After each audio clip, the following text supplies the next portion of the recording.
ওম নমঃ শিবায়, জয় ভৈরব বাবা। এখন ঘড়িতে বাজে রাত 3টে। আপনাদেরকে বাইরেটা দেখাচ্ছি, পুরো অন্ধকার। আমি এখন ঘুম থেকে উঠলাম, এখন কিছু কাজ করে তারপর আমি স্নান করে পুজোয় বসবো। এখন প্রায় 4টে বাজতে চললো। আর আমার এই ব্রহ্ম মুহূর্তের পুজোর প্রতিটা মুহূর্ত আপনাদের সাথে শেয়ার করতে চাই। অ্যান্ড এখন আমি রেডি হয়ে গেছি পুজোর জন্য।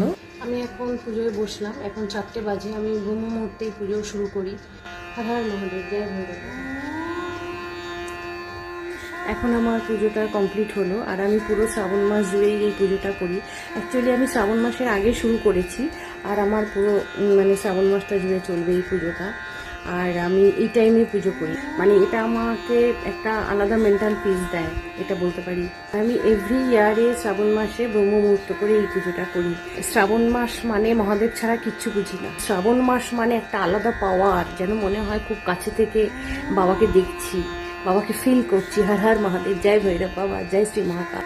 আপনারা সবাই ভালো থাকবেন, সুস্থ থাকবেন। Good morning, very good morning.